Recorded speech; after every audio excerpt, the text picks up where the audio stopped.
Thank you, Madam Speaker. It's an honour to rise to speak to the budget and then this bill C-69 as well that implements some measures that are in it. The short of it is that in my view, when I think about folks in my community, this budget just doesn't meet the moment that we are in. And if anything, it just seems like a similar story again where this government seems to over-promise and then under-deliver, or in some cases break promises altogether.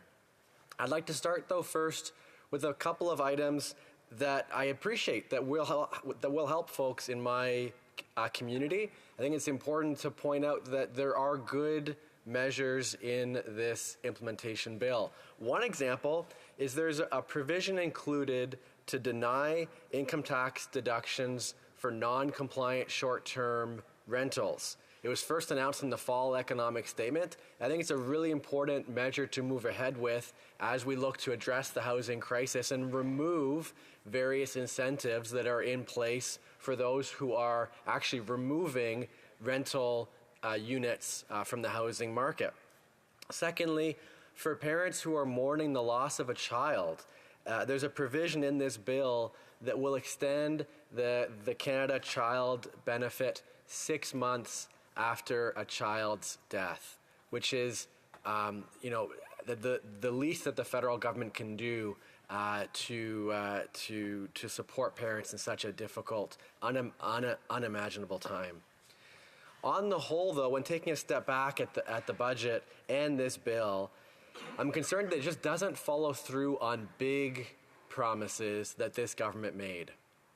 The first I'll start with is when it comes to the promise for the Canada Disability Benefit. Here's the promise that was made in 2021 from the Liberal platform, quote, "This new benefit will reduce poverty amongst persons with disabilities in the same manner as the Guaranteed Income Supplement and the Canada Child Benefit." Both of those programs in the tens of billions of dollars a year. Instead, what is proposed in this budget is nothing that the disability community had called for. And it's not what the government had promised. The maximum amount being proposed, $200 a month, is far too little to actually reduce levels of poverty amongst folks with disabilities. Now, I'll point out, it's 40% of people living in poverty across the country are people with disabilities. I've since asked at committee for the minister to table a list of people with disabilities who will be lifted out of poverty as a result of what is being proposed in this budget. I've yet to get that list. I'm also still waiting on a list of people with disabilities who asked for what was proposed in this budget. We were told that it would take 3 years to wait on consultations from the disability community. I'm still waiting on a list of people with disabilities and organizations that serve people with disabilities that asked for this $200 a month, that asked for it to be delivered, the Canada Disability Benefit, through the disability tax credit. This is an incredibly burdensome tax credit to apply for and receive, and that requirement flies in the face of Section 11F of the Canada Disability Benefit Act, which is an amendment that I was successful in securing that requires the benefit to be barrier-free. It remains my concern that what is being proposed in Budget 2024 is actually in contravention of the Canada Disability Benefit Act, because the Canada Disability Benefit is required to be delivered barrier-free. And the disability tax credit, it is an incredibly burdensome application process. Third, the benefit itself won't even be proposed to start until July 2025, leaving people with disabilities in the exact same level of poverty as they are right now until that point. And as of that point, they'll get an extra $6 a day or so. Here's the quote from Krista Carr at Inclusion Canada. Quote, "Our disappointment cannot be overstated. This benefit was supposed to lift persons with disabilities out of poverty, not merely make them marginally less poor than they already are."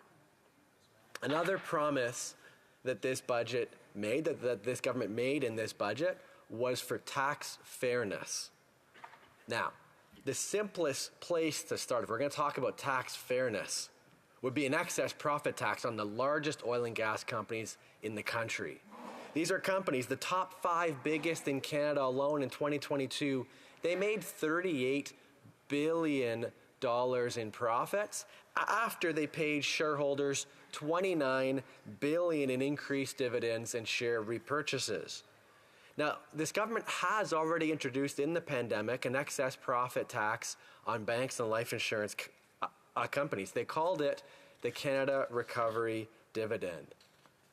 I've proposed in Motion 92 for them to do the same thing and apply it to oil and gas companies. And it's been advocated by groups like Environmental Defence, the David Suzuki Foundation, Climate Action Network Canada, Canadians for Tax Fairness, because it's a reasonable measure. A one-time tax even on the profits, even just 15% of those profits over $1 billion would generate $4.2 billion that could be used to help Canadians with day-to-day life, to help incentivize more public transit, reduced fares, and increased service. It could help with incentives for home energy retrofits, for example, as folks in Ontario and my community continue to wait for the new version of the Greener Home Grant program, for example. What did we get in this budget? Well, we got whispers that it was in it a few weeks before the budget came out, but the Canadian Association of Petroleum Producers, well, they had 30 meetings with the federal government in just the 3 months before the budget came out. The Pathways Alliance, they got another 23 meetings in the months before the budget came out, and I guess their blitz of lobbying was successful. For them at least, for their corporate greed, well, the windfall profit tax is nowhere to be seen. But when it comes to our children's future, when it comes to being serious about the climate crisis and at least making sure that these companies pay some measure of additional tax if they're going to gouge us at the pumps, it's nowhere to be found. I'll briefly talk about housing affordability, recognizing I'm short on time. The budget promised to make housing affordable. What does it deliver? Well, there's a plan that counts in its projections 800,000 new homes that are going to be built as a result of other levels of government being impressed with this government. And there's actually a reduction in funding for nonprofits who want to build the deeply affordable housing we need.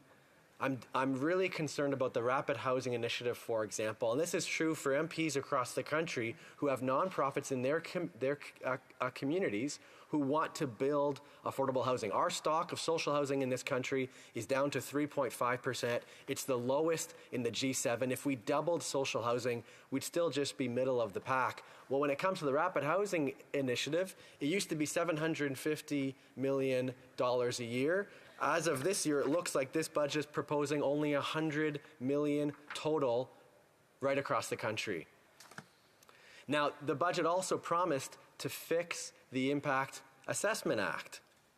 What it delivered? A complete renouncing of federal jurisdiction over nationally significant greenhouse gas emissions of major projects. Projects, for example, like Highway 413 in Ontario that currently the Ontario government plans to move ahead with. Here's what 14 leading environmental NGOs, including the West Coast Environmental Law, Canadian Association of Physicians for the Environment, and Greenpeace had to say about what's in this bill. Quote, the Supreme Court of Canada said Canada should have explained when and how GHG emissions become a matter of national concern. The federal government should seize that opportunity, not abandon its responsibilities to Canadians and the environment. I know my colleague, the member for Saanich Gulf Islands, will have more to say about this. Now, there are also some items in this bill I'm not going to have time to get into that weren't promised at all, including a plan to expand immigration detention into federal prisons being panned by former Liberal cabinet ministers. On the whole, though, this government needs to do more to follow through on the big promises it makes. And it's true that whether it's a young person thinking about their climate future or folks with disabilities, we're going to need far more organizing to get the budget and the legislation that we need. Questions and comments? The Honourable Member, Parliamentary Secretary to the Minister of Indigenous Services. Thank you, Madam Speaker, and I thank my honourable colleague for his speech this evening and for his passion and commitment, and I certainly support him on the, going further on environmental initiatives. Something I thought that was very positive in the budget was dedicated funding for friendship centres. I know that this is very much welcome news in my part of the world, and I'm just wondering if there's a friendship centre in the members' riding that could benefit from some of this funding. Thank you. The Honourable Member for Kitchener Centre. Thank you, Madam Speaker. It is another example of a positive initiative that's not in C69 in the bill, but it is in the budget. It's important funding. We do not have a friendship center in Waterloo Region. It is something that Indigenous leaders have been calling for, both in terms of land and funding to build, and it's certainly an important measure that is in the budget. And comments? The Honourable for Renfrew, Nipissing, Pembroke. I'm wondering if the member, in his analysis of the disability part of the budget, could tell us whether or not, or describe the protections against provincial clawbacks and any protections against the disability tax credit promoters who fill out these forms, as they do for the disability tax credit, charge an unreasonable fee, and then take a percentage of all future benefits. The Honourable for Kitchener Centre. It's an excellent question. Protection from clawbacks is something that this government has been using as one of the rebuttals, I'm hearing, for why the benefit wasn't higher. But there's actually a provision in the Canada Disability Benefit Act that is meant to address this. It's an amendment that I was successful with over a year ago that requires the agreements between provinces, territories, and the federal government to be made public.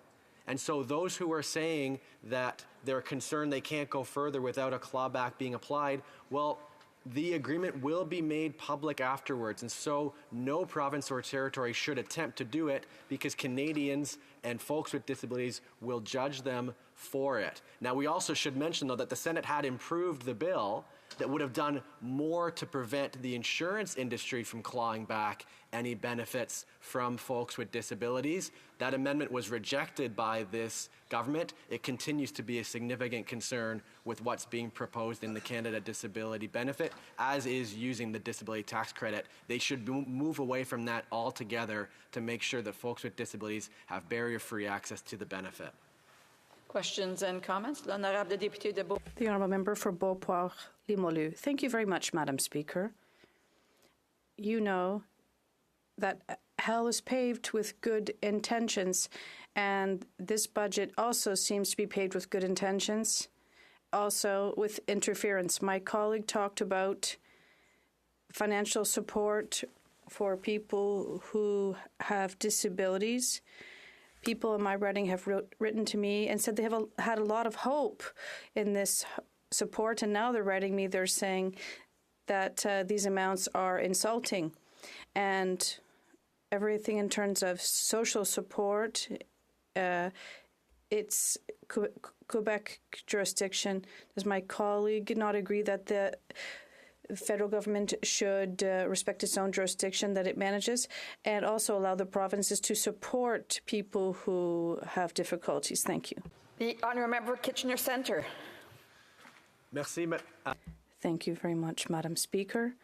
I agree with my Bloc colleague, the Honourable Member for Beauport-Limoilou, in terms of the fact that this government talks a lot about good intentions, but in my opinion, for people with disabilities, provincial and territorial benefits are insufficient